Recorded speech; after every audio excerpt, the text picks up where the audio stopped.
To fill the van through the reverse osmosis unit, connect your hose pipe to the inlet pipe.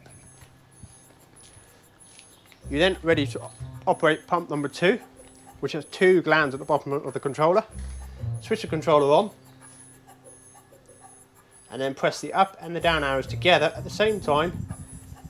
Please avoid touching the third button and you get a fill function come up.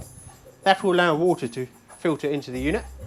You then would need to adjust the waste ratio, unscrew the valve fully,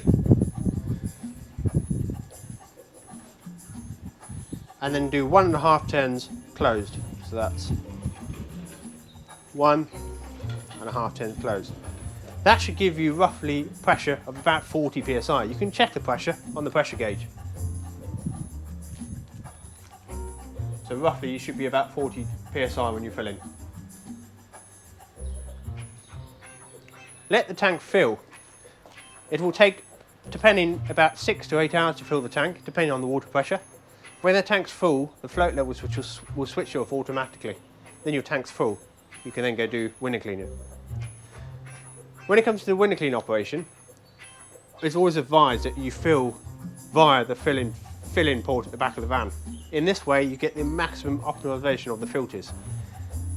If you use tap water from the pressure washer fill, what you'll find is your resin vessel, your resin filters will become depleted very quickly. Now you can check the quality of the filter by using the TDS meter. Simply switch it on and it'll give you a reading. Operator 1, operator 2. Now those ideally would need to be on 0 when you're cleaning windows. We do advise you can take them up to 5 before you need to change the filters. Those filters are found in the front here. There's your 2 DI filters, operator 1, operator 2. Those are filled with your DI resin filters. On the front you have your full reverse osmosis unit, and then down the side you have your pre-filters. One is your sediment filter and one is your carbon filter. If you wish to drain the tank at the end of any operation, we do have a drain tank valve at the bottom.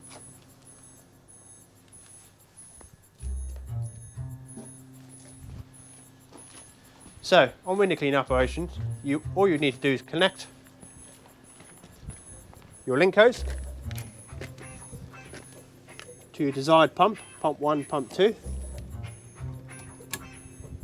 to your hose reel, and then your relevant controller pump 1, pump 2, switch it on and set it to your desired flow rate.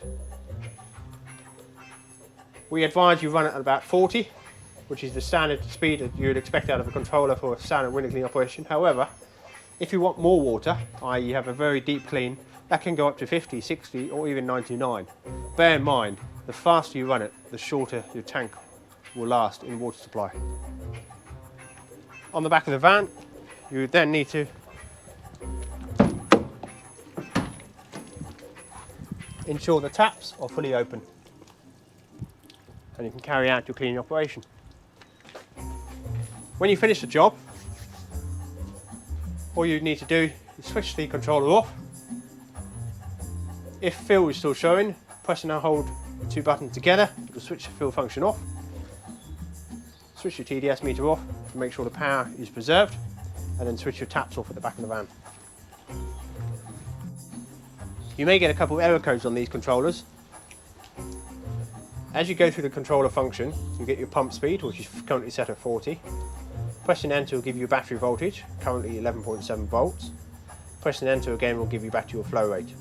If your controller flashes a PS or a DE, that means dead end has been achieved or the pressure switch has been activated. In this case, the pressure switch has been activated.